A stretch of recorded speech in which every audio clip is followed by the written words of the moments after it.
Hello, everyone. Welcome to this episode of Market Pulse. I'm Ajit Mahuli, the founder and mentor at LPAT. Apologies, I could not record the session yesterday, so I'm recording it today. Not much has changed. Let's go and take a look at what the indices have been doing and are likely to do in the coming week. Right, let's begin with Nifty.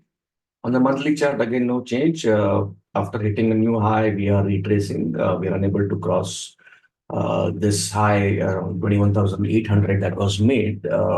Nifty is finding it difficult. But on the monthly chart, the trend is still intact, and to the upside, we could still see an attempt to be made to try and reach 21,800. That's the monthly demand zone. So pretty good pullback if that happens. So on confirmation, we can look at some short trades, and these are the areas where you can look at new positions on the long side, probably swing trades. Coming back to the weekly, again, there is no supply zone. After this, 3 weeks back, we had this long candle. Prices went up, held on to it, and we are again coming down. 500, 21,500 is becoming a very crucial point. If we convincingly break that and close below it on a daily basis, we could see a pullback at least towards, let's say, 400 to 200, that range. It's against strong uptrend, but we are very overextended and needs to be seen how price behaves. It's currently range bound. There is no supply zone as such. The moment we go towards 800, selling starts, and the moment we come towards 500 odd areas, the buying starts. On the weekly chart, the best area for buying is somewhere close to 20,000, but it's pretty far right now. Maybe next month we could see it coming there if at all, if there is any surprise for the markets. Coming to the daily chart, and that's what we see on the daily chart. Consolidation for last nearly 2 weeks. We are consolidating between 21,500 and on the upside about 21,770 areas. So as long as this keeps on happening, the lower side you can look for some confirmation longs, the upper side you can look for some confirmation shorts, or book your profits rather than getting into new shorts. Those who are non-directional traders, weekly options, probably spreads on either side, or then maybe strangles or straddles could be a good option. On the daily, we have this area of demand zone. Now, unless and until we breach that, the trend is not going to change. The trend is still intact in all the time frames. We may pull down a little bit more inside the daily demand zone, and again make an attempt to move towards the upside. Remember, these corrective moves have not done any great things like taking out demand zones. So unless and until we breach 21,200 on closing basis, I don't see that we will move down anywhere. The next areas for demand zone is around 20,900. So these are going to be your ranges. On the upper side, 800 to 850 is going to be the range. So it's a very narrow range that the prices are shuttling. That's about 300, but there are a lot of stock specific opportunities that you're getting if you are looking to trade stocks. Index is in a range bound price action.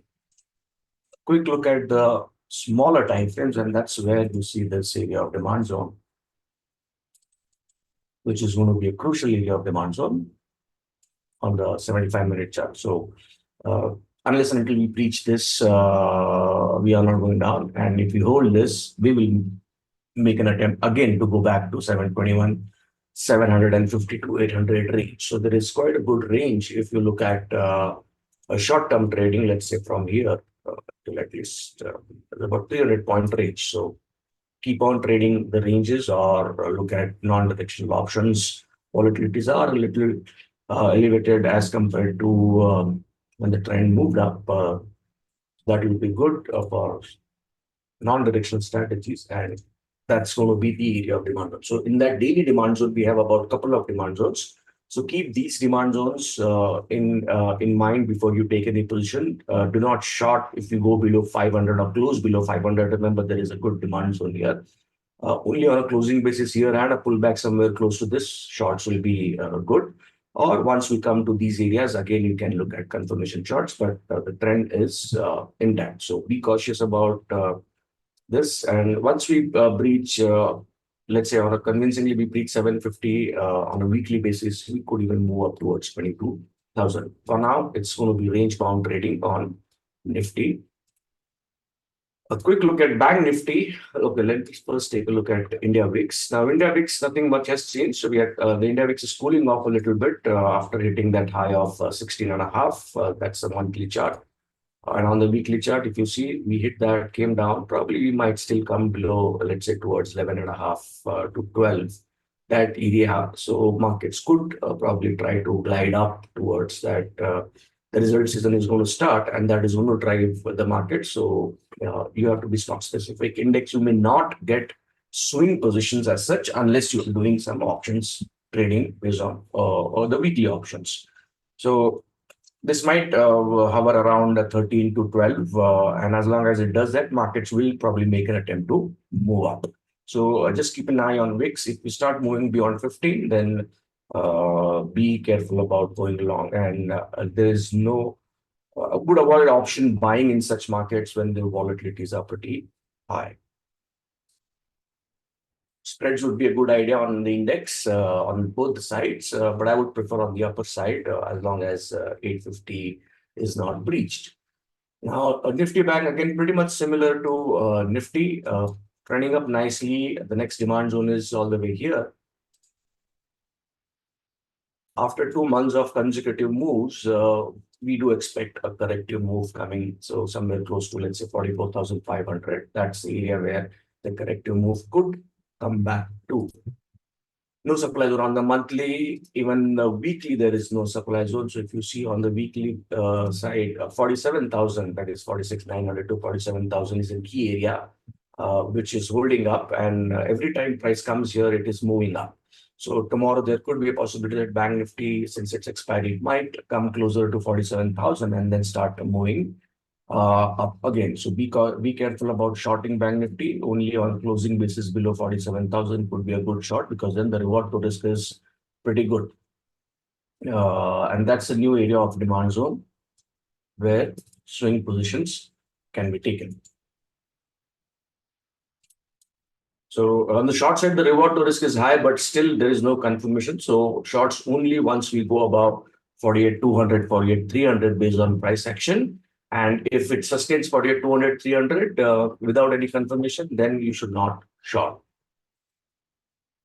Let's take a look at the weekly again. If you see, similar to Nifty, it has been consolidating. Now, Bank Nifty has been consolidating much more as compared to Nifty. That's the area of demand zone which is holding up, and again might hold up tomorrow if we come here. So if you gap down here, it will be a good thing to look at confirmation to go long, because the reward to risk for this is pretty high. There is a picture of supply here on Bank Nifty that's on the daily chart. That's this, though it has broken this kind of area, but that's the main demand zone. So unless and until we don't break this, this won't come into play. But as range bound trading, that's going to be your range for Bank Nifty, which is a cool 1,200 odd points. So there's no point in selling once we come here. Wait for its breach or confirmation longs will give you good short-term income trade setups. On the daily, that's the index demand zone is at 45,000, but that will only come into play once we breach 46,500. So that's a main point, and I doubt we would will come probably even if we come into this area, we will make an attempt again to push back since it's a result season. So be careful. Maybe you can just avoid trading index or trade some non-directional strategies and be more and more stock specific. And that's the main demand zone on Bank Nifty 75-minute chart. So if you see, that's about 47,000. Another 200 points, and we could again make an attempt to move up. And on the supply side, the best supply is all the way at 48,300. So that's going to be the range. No point in selling now. If you come here, wait for some confirmation and then go long, we could get good 700 to 1,000 points. Once you breach this on a pullback, you can short somewhere here for a nice target of, let's say, at least 46,000, 45,000 to 46,000. So range bound bias for the indices. Be stock specific. There are more long opportunities or short both available in this in the stocks. And even if you're new, staying on the sidelines can be a good idea. Buying options with volatility being so high won't make that much of a sense. Maybe spreads or non-directional strategies, or then short-term income trading at these areas. All right. I hope that helps. Let's go through the disclaimer.